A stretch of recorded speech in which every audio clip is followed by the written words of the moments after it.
Trading start करने से पहले ये तीनों चीजें समझ लो। लॉट साइज, पिप्स, लेवरेज, ये तीन वर्ड्स ही डिसाइड करते हैं कि आप ट्रेडिंग के अंदर प्रॉफिट करोगे या फिर लॉस।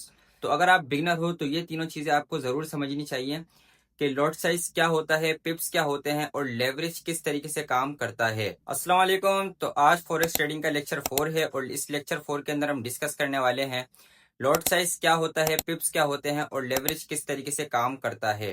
तो अगर आप बिगनर हो तो ये वीडियो आपके लिए काफी इंपॉर्टेंट होने वाली है। इस वीडियो को एंड तक के जरूर देखना। तो चलते हैं बिना किसी टाइम जाया किए स्क्रीन की तरफ। अच्छा भाई, हमने यहाँ तक तो समझ लिया था। ये लेक्चर्स उम्मीद है कि आप लोगों को समझ आ गए होंगे फॉरेक्स ट्रेडिंग के, और जो हमने पीछे 3 लेक्चरों में बात की है, आज लॉट साइज के ऊपर बात करने वाले हैं। तो सबसे पहले समझते हैं कि लॉट साइज क्या होता है। तो चलते हैं ट्रेडिंग पे ही समझ लेते हैं लॉट साइज क्या होता है। मैं आपको यहाँ पर समझाने की कोशिश करता हूँ, गौर से समझिएगा। बिल्कुल तसल्ली के साथ पेन और पेपर लेकर भी बैठ सकते हैं। जितना आप लिख लिख कर आप जो है पढ़ेंगे, उतना ही अच्छा आपको जो है समझ आएगा और आपके नॉलेज में इजाफा होगा। तो बात कर लेते हैं कि लॉट साइज क्या होता है। लॉट साइज बेसिकली आप ये समझें, लॉट साइज जो होता है वो ट्रेडिंग का एक यूनिट होता है। लॉट साइज ट्रेडिंग का यूनिट होता है लॉट साइज। जैसे मिसाल के तौर पे पाकिस्तान के अंदर, मिसाल के तौर पे पाकिस्तान में 1 तोला सोना होता है, ठीक है, और 1 ग्राम गोल्ड होता है, बाकी एक चावल का कट्टा होता है या बैग कह लें उसको, जो भी है, ठीक है। इसी तरीके से फॉरेक्स ट्रेडिंग के अंदर जो ट्रेड्स होती हैं वो होती हैं यूनिट्स के ऊपर ट्रेड होती हैं, ठीक है।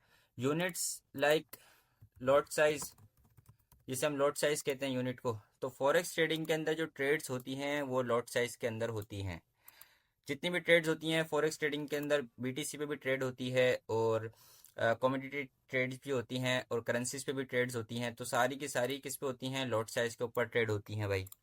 अच्छा, तो ये समझ लिया हमने लॉट साइज पे ट्रेड होती हैं। लॉट साइज कितने तरह के होते हैं गौर से समझ लिया आपने बात। वीडियो स्किप करके नहीं जाना है, वीडियो पसंद आए तो लाइक कर देना है, ठीक है। अच्छा भाई, लॉट साइज होते हैं 3 तरह के। लॉट साइज होते हैं 3 तरह के। एक होता है स्टैंडर्ड लॉट, ठीक है, और एक होता है मिनी। स्टैंडर्ड से छोटा होता है मिनी, मिनी से छोटा होता है माइक्रो लॉट्स। ये 3 तरह के लॉट्स होते हैं।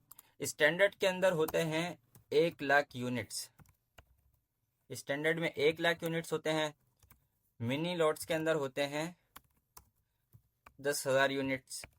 10,000 यूनिट्स होते हैं। और माइक्रो के अंदर, माइक्रो सबसे मिनिमम लॉट्स होता है, माइक्रो के अंदर होते हैं 1,000 यूनिट्स।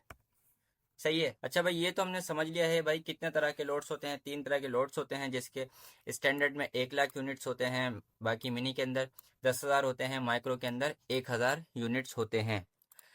अब बात करते हैं कि स्टैंडर्ड के अंदर स्टैंडर्ड लोड कौन सा होता है, मिनी कौन सा होता है, माइक्रो कौन सा होता है। सबसे पहले मैं यहाँ से इसको रिमूव कर देता हूँ। सबसे पहले रिमूव कर देता हूँ मैं इसको यहाँ से। अच्छा भाई, अब देखते हैं स्टैंडर्ड जो होता है वो होता है स्टैंडर्ड लोट 1 का। जैसे आप एक लोट खोल लें पूरा पूरा और 2 लोट साइज खोल लें, 2 की जगह आप 10 खोल सकते हैं, 10 की जगह 50 भी खोल सकते हैं, ठीक है। ये होते हैं स्टैंडर्ड लोट जो 1 से शुरू होता है। फिर उसके बाद आता है मिनी। मिनी के अंदर आप खोलते हैं 0.1 से। इस तरीके से समझ लें, 0.1 से आप स्टार्ट करते हैं लोट लेना, और 0.1 हो गया, 0.5 है, 0.6 है। आप मिनी के अंदर ये लॉट साइज खोलते हैं, ठीक है। उसके बाद आ जाती है माइक्रो की बारी। माइक्रो के अंदर होता है 0.01 से स्टार्ट, 0.01 से स्टार्ट करते हैं। अब यहाँ आप 0.01 खोला, 0.02 खुल सकता है, 0.03, इस तरीके से आप बढ़ा सकते हैं। और बिगनर बिगनर के लिए ये है, जो बिगनर हैं और जिनका कैपिटल जो है छोटा है, जैसे आपका $100 कैपिटल है, $100 के अंदर आप 0.01 और 0.03 से आगे नहीं बढ़े, ठीक है। आपके लिए ये बेस्ट है और आपके लिए यही सही रहेगा कि आप जो है ना कम से कम लॉट साइज यूज़ करें। बस ज़्यादा रिस्क लेना नहीं है और ट्रेडिंग को एज अ बिजनेस लेकर चलना है, और इससे अपना जो है खर्चा वर्चा भी निकालना है ट्रेडिंग से, सही है। तो उम्मीद है आपको लॉट साइज समझ आ गया होगा अब। अच्छा, तो अब बात करते हैं पिप्स की। उम्मीद है कि आप लोगों को लॉट साइज समझ आ गया होगा अच्छे तरीके से, लेकिन अब बात कर लेते हैं पिप्स की। तो ये सारी चीज़ें मैं रिमूव कर देता हूँ। सबसे पहले यहाँ से सारी चीज़ें रिमूव कर देता हूँ मैं। अच्छा भाई, पिप्स की बात करते हैं। पिप्स क्या होता है? अब जैसे कि गोल्ड का आप चार्ट देख रहे हैं, ये अब गोल्ड कितने पे चल रहा है? 3966 पे। पिप्स का सबसे पहले मैं आपको बता दूं, पिप्स कहते हैं मूवमेंट को कह लें। वैसे पिप की डेफिनेशन यही होती है कि परसेंटेज इन पॉइंट। पिप्स की जो डेफिनेशन होती है वो होती है परसेंटेज इन पॉइंट। पिप्स इसको कहते हैं। अब पिप्स कहते हैं मूवमेंट और मेजरमेंट को। जैसे कि हम कह सकते हैं पाकिस्तान में कल गोल्ड के रेट जो हैं 5 रुपये बढ़ जाएंगे, 5 रुपये या 10 रुपये बढ़ जाएंगे या 2 रुपये कम हो जाएंगे। इस तरीके से फॉरेक्स ट्रेडिंग के अंदर जो होता है वो पिप्स होते हैं। फॉरेक्स ट्रेडिंग के अंदर किसी भी करेंसीज पे आप ट्रेड कर रहे हैं, फॉरेक्स ट्रेडिंग के अंदर पिप्स कहलाता है। और पिप्स उसे कहते हैं, जैसे समझिए, समझिएगा अभी जो मैं समझा रहा हूँ ना आपको, उसको समझिएगा गौर से। जैसे 1 डॉलर, 1 डॉलर जो है, जब 1 डॉलर गोल्ड मूव करेगा, जैसे अभी 3967 पे है और 3968 पर जब आ जाएगा, मतलब बढ़ेगा। 1 डॉलर की मूव पे 10 पिप्स मूव होते हैं। मतलब जब गोल्ड अपना 1 डॉलर बढ़ाएगा तो 10 पिप्स बढ़ेंगे गोल्ड के। इसी तरीके से 1 डॉलर के मूव पे 10 पिप्स बढ़ रहे हैं। अब पिप्स का कंपैरिजन जो होता है वो होता है लॉट साइज से। लॉट साइज से पिप्स का कंपैरिजन है। क्यों? क्योंकि भाई आप जो है जितना बड़ा लॉट लेंगे तो उस हिसाब से आपका जो है प्रॉफिट और लॉस होगा। अब जैसे आपको मैं बताता चलूं, जब आप एक का लॉट यूज़ कर रहे हैं स्टैंडर्ड, जब आप एक स्टैंडर्ड लॉट यूज़ कर रहे हैं और मार्केट ने 10 पिप मूव लिया, मतलब 1 डॉलर की मूव ली मार्केट ने, जैसे अभी 69 पे चले गई ना मार्केट गोल्ड की। अगर आप इधर गौर करें तो गोल्ड की मार्केट अभी 69 पर है, 68 पर आ गई वापसी। अगर मार्केट आपने स्टैंडर्ड लॉट लिया हुआ है और मार्केट ने 10 पिप मूव लिया है, मार्केट ने कितना, 10 पिप्स मतलब 1 डॉलर का मूव लिया, तो आपको एक स्टैंडर्ड लॉट पे 100 डॉलर का प्रॉफिट होगा। मतलब एक स्टैंडर्ड लॉट पे आपको 100 डॉलर का प्रॉफिट होगा। सिर्फ प्रॉफिट नहीं होगा, ये आपको लॉस भी हो सकता है जब आप लॉस में जाएंगे तो।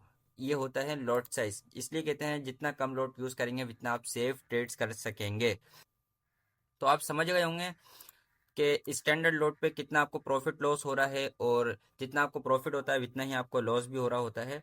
और 0.01 के मूव पे भी आपको इतना ही, मतलब जैसे आपको यहाँ पर 100 डॉलर प्रॉफिट हो रहा है तो वहाँ पर आपको एक पिप के मूव पे 0.01 पे, एक 0.01 पे एक पिप के मूव पे आपको 0.1 डॉलर का प्रॉफिट हो रहा होता है। 0.01 डॉलर का इस तरीके से हो रहा होता है प्रॉफिट लॉस।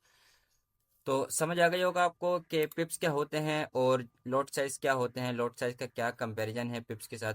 तो भैया अब आते हैं मोस्ट डेंजरस और इंटरेस्टिंग पार्ट की तरफ, वो है लेवरेज।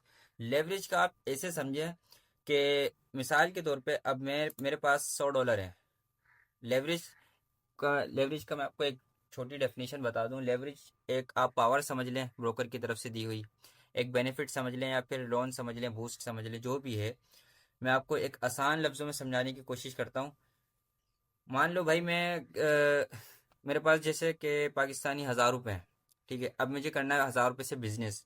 अब बिजनेस वाला बंदा होगा ना, वो 1000 रुपये से भी अपना बिजनेस स्टार्ट कर लेगा। अब मुझे करना है बिजनेस। अब मैं गया किसी दुकानदार के पास, मैंने उसको बोला भाई आप जो है मुझसे 1000 रुपये ले लें, आप मुझसे 1000 रुपये ले लें, और आ, मुझे ना अपना 1000 रुपये का जो है ना 10,000 तक का माल दे दें, मैं इसको 7 दिनों के अंदर बेच के आपको पेमेंट कर दूंगा। आप मुझसे अभी 1000 ले लें और 10,000 तक का मुझे माल दे दें, ठीक है।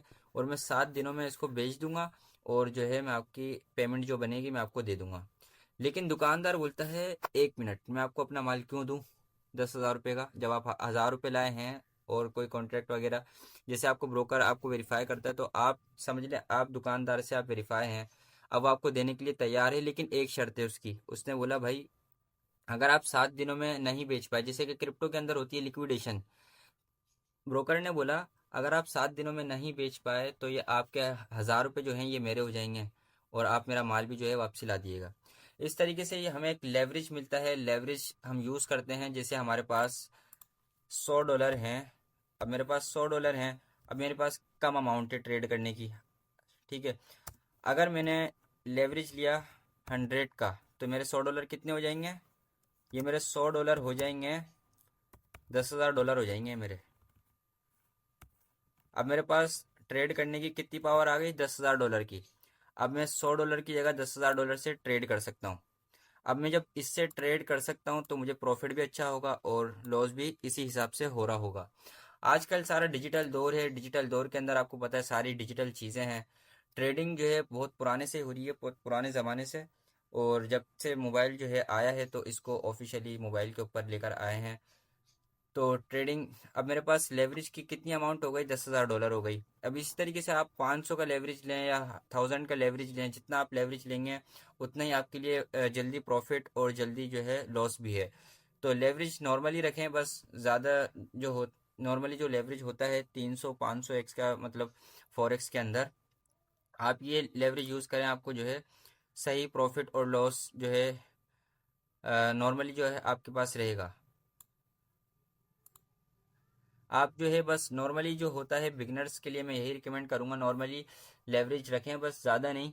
या 100 रख लें, 300 रख लें, या 500 या 1000 जो है बस, रिस्क के अंदर आ जाता है काफ़ी। तो बस नॉर्मल लेवरेज यही होते हैं, लेवरेज भी कम यूज़ करें। देखें, ट्रेडिंग को एज अ बिजनेस लेकर चलेंगे तो आपके समझ आएगी कि ट्रेडिंग होती क्या है। हमसे पूछे, हम एक्सपीरियंस से हम आपको सिखा रहे हैं। तो इसलिए सिखा रहे हैं क्योंकि हमें एक्सपीरियंस हो गया है, हमने स्टार्टिंग में क्या गलतियाँ की थी।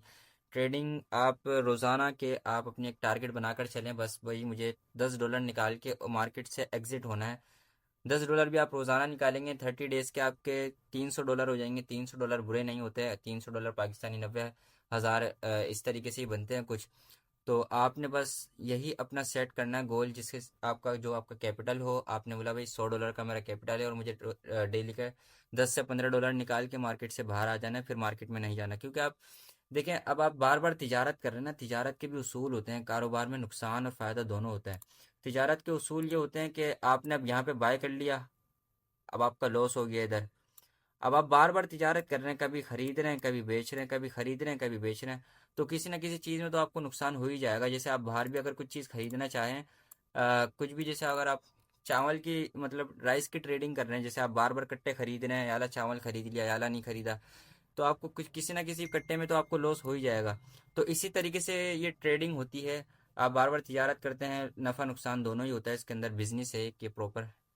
तो उम्मीद है कि आप लोगों को ये समझ आ तो उम्मीद करता हूँ ये सब आपको समझ आ गया होगा, और मेरे चैनल पर नए हो तो सब्सक्राइब कर दीजिएगा। आई होप कि आप लोगों को अच्छे से समझ आ गया होगा कि लेक्चर 4 के अंदर जो हमने आज डिस्कस किया है, तो लॉट साइज, पिप्स, लेवरेज के बारे में जो आज हमने डिस्कस किया है, आई होप कि आप लोगों को अच्छे से समझ आ गया होगा। अगर आपको कोई बात समझ नहीं आई तो आप कमेंट के अंदर मुझसे पूछ सकते हैं। बाकी आपको मैं बताता चलूं, एक्सएम के ऊपर अभी 100% डिपॉजिट बोनस ऑफर चल रही है। एक्सएम के ऊपर अगर आप $100 डिपॉजिट करते हैं तो आपको $200 की इक्विटी मिलेगी ट्रेड करने की। तो अभी 100% डिपॉजिट बोनस की ऑफर चल रही है एक्सएम के ऊपर। अगर आपने अभी तक अपना ब्रोकर फाइंड नहीं किया तो आप मेरा पिछला लेक्चर देखकर उसका ब्रोकर फाइंड कर सकते हैं, और लिंक में डिस्क्रिप्शन पर दे दूंगा, तो आप जो है वहां से जो है लिंक पर क्लिक करके मेरा पार्टनर कोड यूज करके आप अकाउंट बना सकते हैं। आपको भी 100% डिपॉजिट बोनस ऑफर मिल सकती है। तो मिलते हैं नेक्स्ट वीडियो में। तो इस वीडियो के अंदर चैनल को सब्सक्राइब कर देना और वीडियो को लाइक जरूर कर देना। मिलते हैं नेक्स्ट वीडियो में। अल्लाह हाफिज।